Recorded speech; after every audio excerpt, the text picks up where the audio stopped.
Hey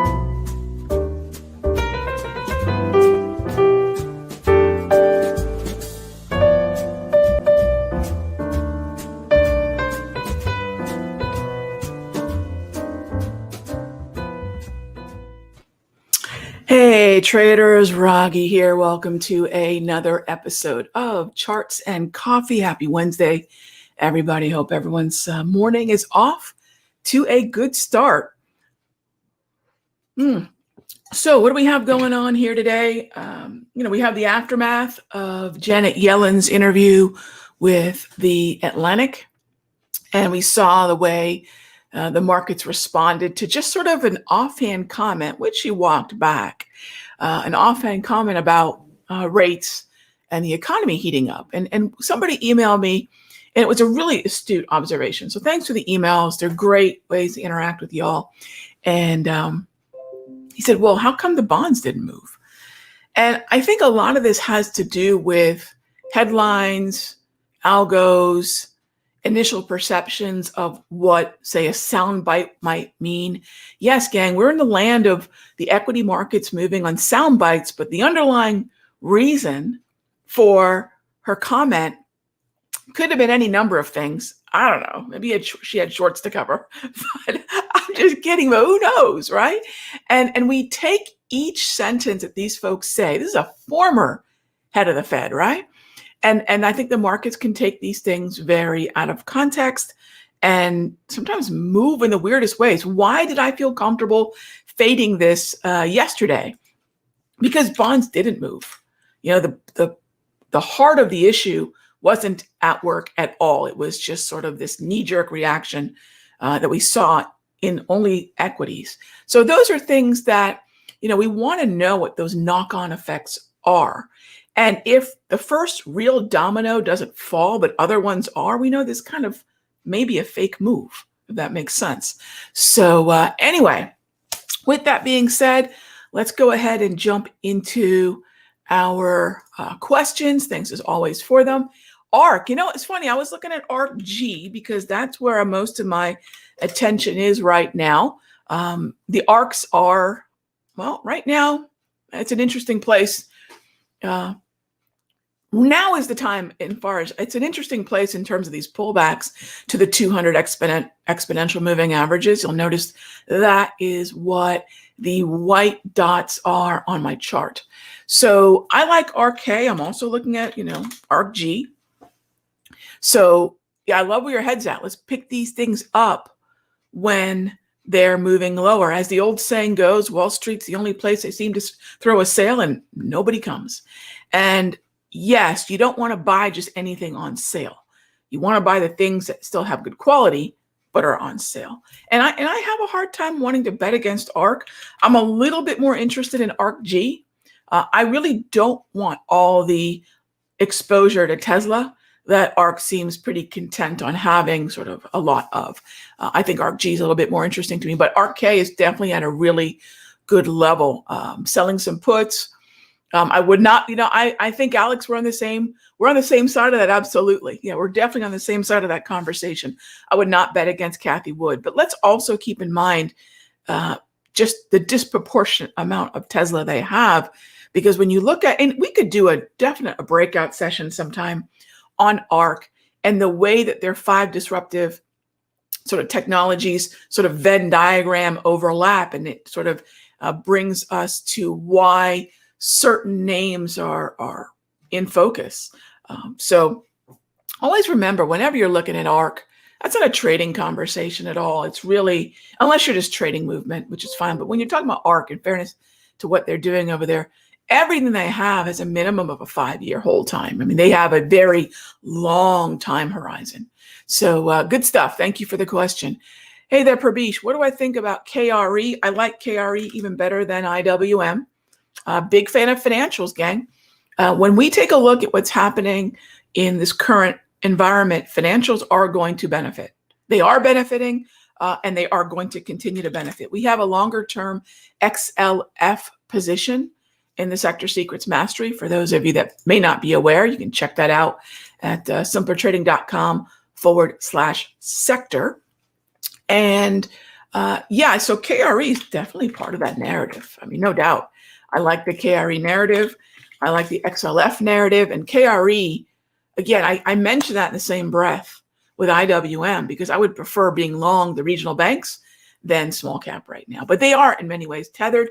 This is definitely outperforming. As far as JP Morgan goes, I mean, since I already have XLF, remember, JP Morgan is a number 2 weighted name within the XLF. What we did yesterday, and those of you that are in the mastery know, we scooped up some Bank of America for 2 reasons. One, it's a little further down the waiting list. And 2, it's a whole lot less expensive to jump into. Now, I would not call JP Morgan cost prohibitive, but it's a whole lot more bang for my buck to be in XLF and to be in Bank of America. And one of the things I like to do are focus on those more affordable options, not because I'm focused on small account growth, but I'm interested in a scalable approach, a scalable mindset. And this is something that we've always talked about throughout my classes here at Simpler throughout the years. It's not about a $5,000, $10,000, or $1 million account.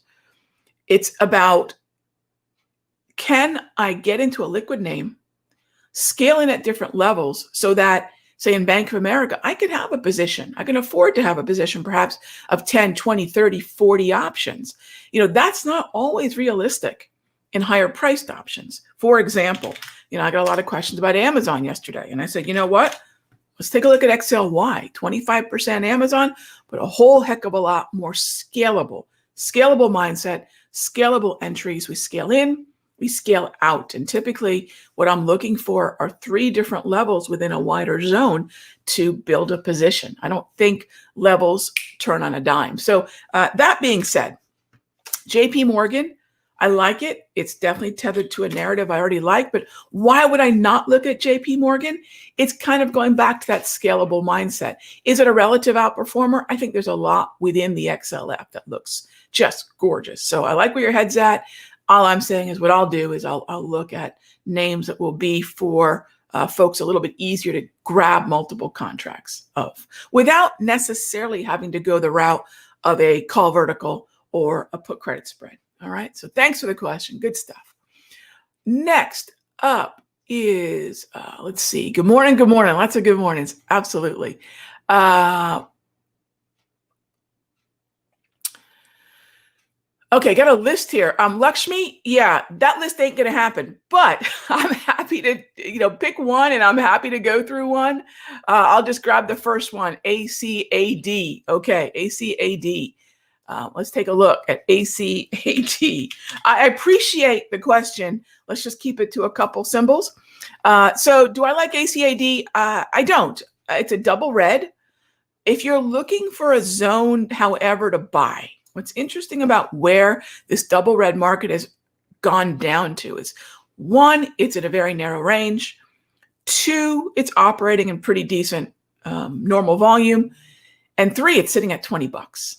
Now, we've got earnings coming up. Let's see what happens after earnings. But usually, in terms of the things that I look for, this would not qualify. It doesn't mean that there's not an opportunity. Chances are it's going to be a breakout or a breakdown. But what I don't have is the advantage, the clarity of a trend. And in this current environment, there are plenty of markets that are trending. And I'm going to prioritize those for our watch list. I'm going to prioritize markets that are benefiting from the reflation environment, markets that are benefiting from their sectors being in uptrends, and then the individual stocks also being in uptrends.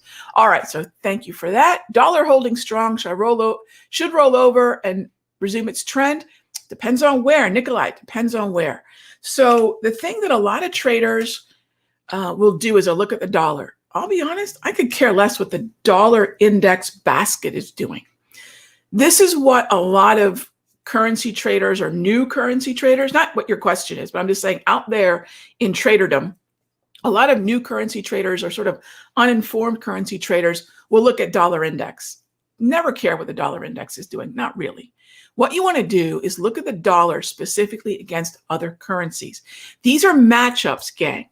Right? It's always dollar versus what, not a basket, because the six currencies in that basket are reflecting very different things. Different countries, clearly, different currencies, of course, but what those currencies benefit from are distinctly different. So what we've been doing in the Simpler Futures room is we've been saying, look, dollar, do I want to short it? Yes, but the relationship the dollar has is not equal when I look at dollar versus pound, dollar versus Canadian dollar, dollar versus Australian dollar. What we focused on is the most resilient currency against the dollar, and that's the Canadian dollar. So if you want to know what the dollar is doing, don't look at the basket. That's kind of a newbie error when it comes to currencies.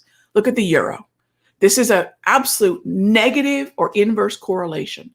Dollar strength, euro weakness, euro strength, dollar weakness. So if you want to look at the dollar, but you don't have, say, the ICE feed to pull the DX futures, which again, it's a basket. It's kind of a mess. You want to look at individual relationships and you'll be on the right track. So I am still a fan of dollar shorts, but mostly against COMDOLs. All right. Thank you for that question. All right. Let's see. WRS, which of my chart lines are the 10-day? Which of my chart lines are the 10-day VWAP and the first of the month VWAP? So the dashed, I guess, is the 10, and the solid cyan is the first of the month. And for those of you that may not know what that's a reference to, check out yesterday's free video over at the Simpler Trading YouTube channel. I went into great detail as to why I think the NAS got hammered the way it did, because it slipped through certain support levels. And by the way, I am long the NAS, because the day before that, I talked about what dips I was going to buy, and that's exactly what I did. So if you're looking at the charts that I have in front of you, so dashed 10-day, solid cyan, first of the month. All right, what would my target on XB entered last Friday? Mike, thanks for the extra detail. That helps a lot. First of all, terrific trade. I mean, well done. And what would my target be? I'll tell you, you're running up into the target area right now. You're not quite there. I don't think we're topping out at the V-score level, which is going to be just in front of the third standard deviation of the volume weighted average price. I don't think we're quite there yet. So you probably have a little bit more upside. Great reflation trade. There are a bunch of steel ETFs that are doing well. X is doing well. I was just looking at a few yesterday, some stocks that were steel related. Definitely like the trade. I would scale out. I wouldn't get flat. I would scale out close to likely 27. That's where the market exhausted last time from a price perspective.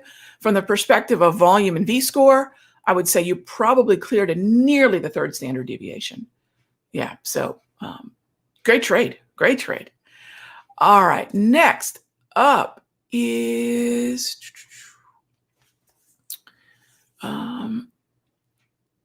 Mark, you picked up some dollar Canada to the short side, taking advantage of short dollar, long Canada. Awesome. I want to do it again. I mean, I'm loving getting in. I've got euro on the radar, Australian dollar on the radar, New Zealand dollar on the radar. Yeah, absolutely. So,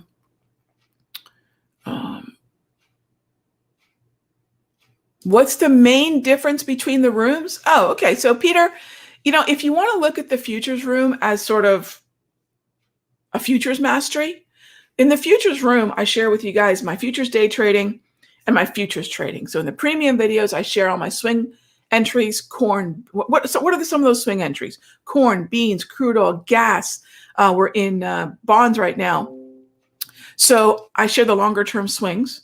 And then in the chat room, when I'm in there, of course, we have five moderators, traders all together. When I'm in there, I share my intraday live in the room. So it's all things futures. Now, of course, futures are going to overlap with everything that I do, because I do study macro, and macro is going to have a huge, influence on futures. So my analysis is going to overlap between asset classes, but the distinguishing factor is, if you want to trade futures with me, that's the Simpler Futures room. If you want to trade my ETF and stock options trading, that's the Sector Secrets Mastery. So it's two different types of trading. There's no overlap there. Anything that I will ever do in futures will always be in the futures room. And then I've got this separate part of my life where I look at longer term trades in ETF and stock options. And that's the Sector Secrets Mastery. Thanks for the question. All right, Apple. So, gosh, gang, I'll tell you straight up. I thought I really looked at some levels and felt that Apple would be bought. They would have faded some of the weakness. There's some lingo that Danielle uses. I've heard her talk about it, and I love the lingo. The fangover, as in a hangover after that big tech release week, and there is some tendency and rhythm to that. But I felt it would be faded, and it just hasn't been faded yet, even though we've got dividend date just right around the corner. Tech is struggling, and I think that's been helping some reflation markets that have been stuck, like the energy market. But XLK is it's a difficult place to be. Now, why do I bring up XLK? XLK is Apple and Microsoft. Where I think you want to be focused, where we're long in the Sector Secrets Mastery, is XLC. This is Facebook. This is the Googles. And so, Apple and a buyback, yeah, that could help. That could be a catalyst. I'd keep an eye on the volume. Current volume is higher than daily average. I look at where we are in relation to the VWAPs. We're sitting at the VWAP anchor to the first of the year. That's pretty interesting too. So if we're going to find support, it better be pretty darn quick. And we need to get back above that VWAP level and the 55 EMA. So I'd be a little bit cautious with XLK names, Apple and Microsoft. I'd be a little bit more focused on XLY and XLC names. And, I think right now I've got to acknowledge when something doesn't move in a way that my analysis suggests it should. I'm still bullish, by the way. I've just got to back off until my analysis starts to line up with price action. We have to acknowledge that sometimes, it's just out of sync. And right now it's out of sync. All right. Gold. Yeah, I like gold. I want bonds to continue. I want the bond market, TLT or ZB, to continue to move higher. Take bonds with it, likely to take gold with it, likely take silver with it too. I do like gold to the long side. I mean, I've talked about the 1, 2, 3 in bonds and gold. I'm bullish. I think we're just not getting that explosion to the upside that a lot of us are waiting for, but it is a long market for me. It's bullish and bullish only. Right now. Okay. How do I time the exits on my daily chart? Usually based on previous highs, my V-score, major psychological levels, daily price movement ranges, Darvis levels, the culmination of a lot of those things. And here's the most important thing. If you're a pullback buyer like myself, don't put your first profit target above or in the area of new highs. I see that mistake again and again and again. And so if the market has pulled back and there was a previous high, use that, meaning there was some sort of top. And I'm trying to think of a good example right now. I'll just go into Bank of America because we just bought that yesterday.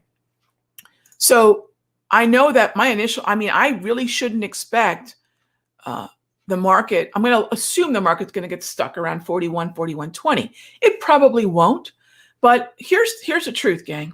You want to pay yourself, especially if you're an options trader. You want to pay yourself while you can, not when you have to.